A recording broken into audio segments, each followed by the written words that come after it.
Assalamualaikum warahmatullahi wabarakatuh. Bismillah, alhamdulillah, la haula wa la quwwata illa billah. Allahumma salli ala Sayyidina Muhammad, abdika wa nabika rasulika nabil ummi, wa ala alihi wa sahbihi wa sallim tasliman biqadri a'udzu mazzatika fi kulli waqtin wahin. Para santri di berbagai penjuru negeri negara Kesatuan Republik Indonesia yang tercinta, apa kabar kalian? Saya yakin kalian dalam keadaan sehat lahir dan batin, melakukan aktivitas bersama dengan orang-orang tercinta di sekitar kalian. Dan saya berdoa selalu semoga kita senantiasa mendapatkan karunia, maunah, hidayah, taufik dari Allah Subhanahu wa Ta'ala. Ada dua nikmat yang sering kali kita alpa, yaitu sehat dan kesempatan. Moga-moga kesehatan dan kesempatan yang sampai hari ini Allah berikan, kita bisa manfaatkan untuk melakukan kebaikan semaksimal mungkin sebelum datang masa sibuk, sebelum datang masa sakit. Para santri, sebelum saya teruskan vlog ini, jangan lupa like, subscribe, dan share ke media sosial yang lain agar vlog ini berkembang. Dan kepada kalian yang sudah subscribe, saya sampaikan terima kasih. Moga-moga vlog kita hari ini,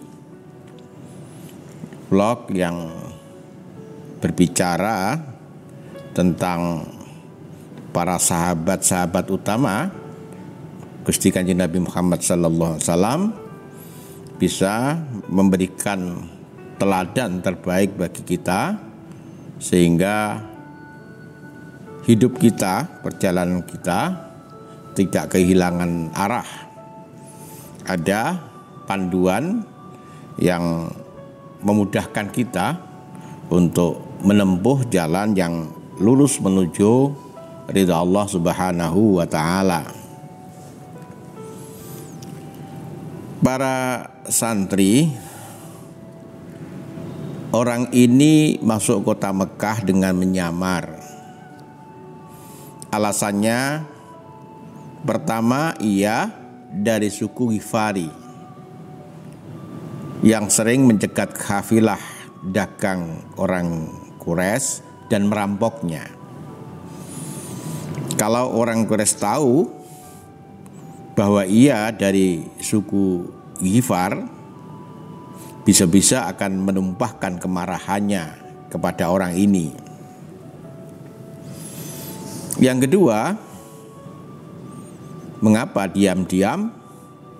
Kalau orang Quraisy mengetahui ia mencari Muhammad, maka mereka akan mencelakainya. Para santri, satu ketika Rasulullah Sallallahu Alaihi Wasallam sedang sendiri. Abu Dzar, tokoh kita kali ini, radhiyallahu an, mendekati dengan hati-hati. Ia mengucapkan salam. Apa salamnya? Semoga pagi Anda terasa indah, wahai orang Arab, katanya. Dan Rasul sallallahu alaihi wasallam menjawab, Waalaikumsalam, wahai saudara. Abu Dzar berkata, bacakan kepadaku sebagian saja yang pernah kau ucapkan, pinta Abu Dzar. Maka Rasul sallallahu alaihi wasallam membacakan Al-Qur'an. Abu Dzar menyimak dengan saksama. Sekejap kemudian Abu Dzar berseru, "Asyhadu an la ilaha illallah wa asyhadu anna Muhammadar Rasulullah." Aku bersaksi bahwa tidak ada Tuhan kecuali Allah, dan aku bersaksi bahwa Muhammad adalah hamba dan utusan Allah, katanya dengan suara keras penuh emosi. Rasulullah Shallallahu Alaihi Wasallam bertanya dengan senyuman lebar. Wajah beliau memancarkan kegembiraan dan rasa takjub. "Dari mana kamu, wahai orang Arab?" Abu Dzar tak kalah gembira. Nabi pasti telah mengetahui yang menerima dakwahnya kali ini adalah orang dari kabilah Ghifar, kabilah yang sering melakukan perampokan dan perampasan para kafilah. Para santri, Nabi SAW dengan penuh takjub dan gembira bersabda, "Sesungguhnya Allah memberikan hidayah kepada siapa yang Dia kehendaki." Benar, Allah memberikan hidayah kepada siapapun yang Dia kehendaki.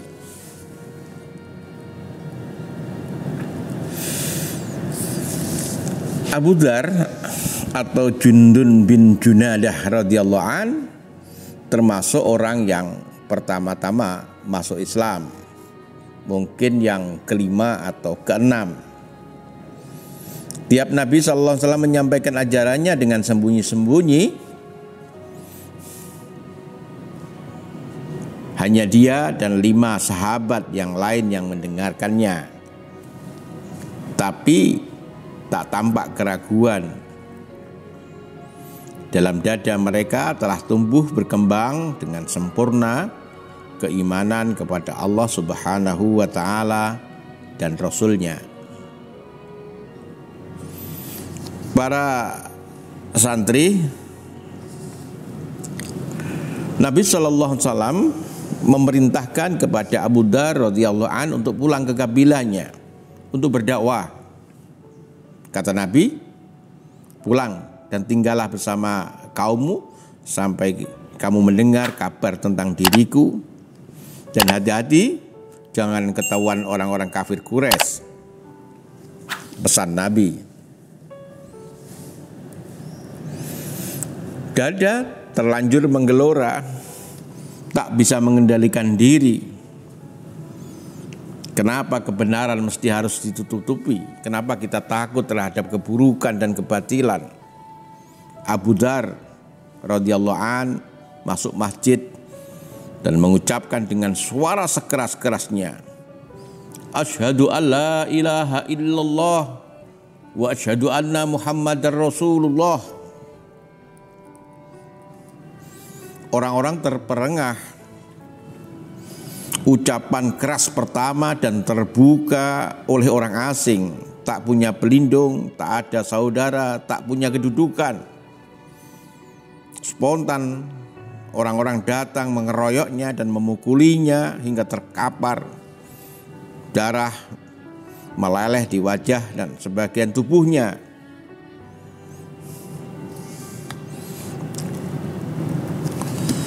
Sayyidina Abbas mendengar dan segera mendatanginya dan menyelamatkannya dengan kata-katanya,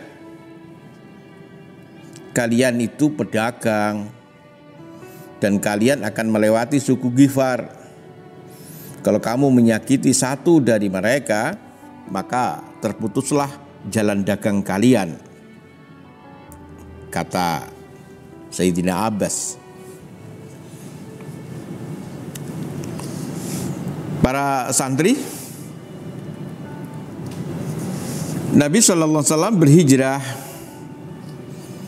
Suasana Madinah mulai kondusif, cahaya Islam memancar dari dada penduduknya. Tampak dari jauh debu mengepul. Tampak kelompok besar orang dengan kuda, unta, dan jalan kaki.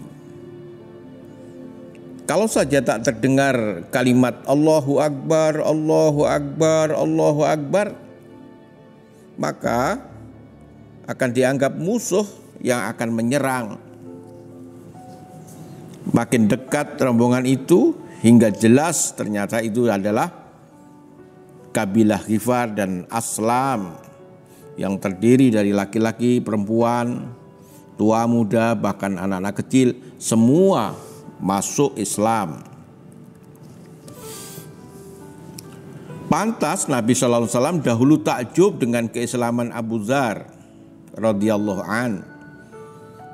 Ternyata ia mampu menebarkan Islam bukan hanya untuk semua kabilahnya, kabilah Ghifari, tapi juga suku Aslam. Nabi SAW memandang kepada kabilah Ghifar seraya bersabda, Bani Ghifar, semoga Allah mengampuni mereka. Dan kepada suku Aslam Nabi berdoa, dan Bani Aslam, semoga Allah selalu menjadikan mereka aman sentosa. Nabi SAW tampak berbinar-binar kedua matanya, tanda ia sangat bangga dan sangat bahagia. Abu Dzar radhiyallahu an adalah sahabat yang keras kepala, kata orang-orang yang berbeda. Tapi bagi orang yang sepakat, yang setuju, ia adalah sosok yang konsisten. Sikapnya tidak berubah, baik saat Islam masih sangat sulit maupun saat kehidupan sekitarnya mulai bergelimang kemewahan. Ia fokus ibadah dan berjuang fisabilillah. Jabatan, harta yang melimpah tak menggoyahkan prinsipnya.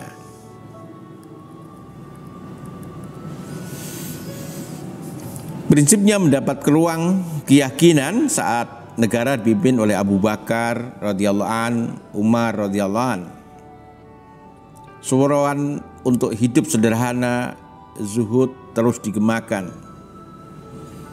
Sedikit saja para pemimpin memakan sesuatu yang tidak bisa dibeli oleh orang awam. Kalau itu terjadi, pasti mendapatkan peringatan.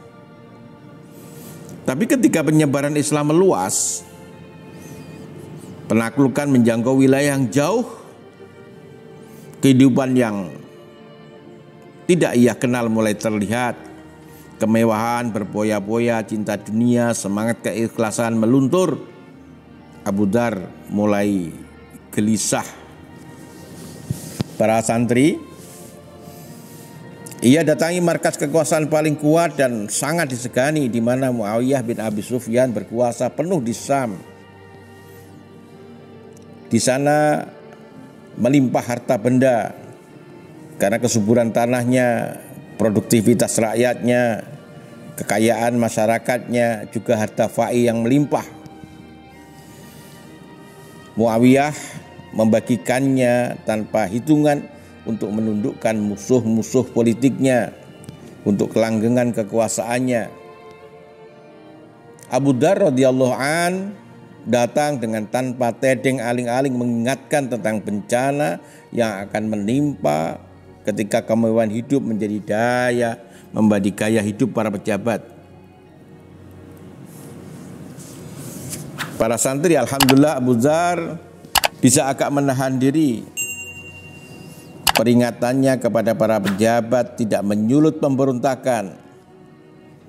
Ia ingat ketika Nabi bersabda suatu ketika, "Hai Abu Dzar, bagaimana jika suatu ketika kamu menemui para penguasa menguasai sendiri harta fai?"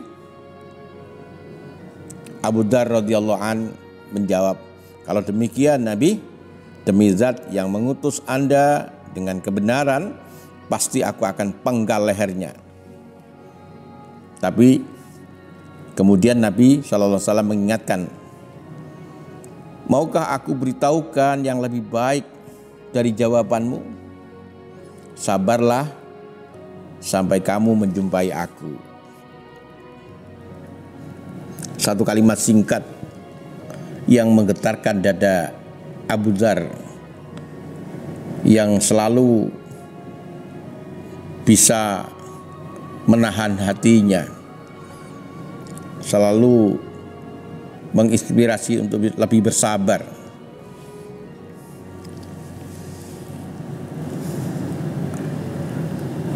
Para santri pasca perselisihannya dengan Khalifah Utsman radhiyallahu an, ia memilih tinggal di pedesaan Rabadah. Suatu saat istrinya menangis. "Kenapa engkau menangis?" tanya Abu Dzar. "Engkau akan meninggal, sedangkan aku tak punya kain yang cukup untuk mengkafanimu," jawab istrinya. Abu Dzar radhiyallahu an tersenyum. "Tenang istriku, tidak usah menangis. Karena suatu hari aku pernah mendengar Rasul sallallahu alaihi wasallam bersabda saat aku mendampinginya dengan beberapa sahabat, sungguh akan ada salah seorang di antara kalian yang meninggal dunia di tengah padang pasir, yang jenazahnya disaksikan sekelompok kaum mukminin.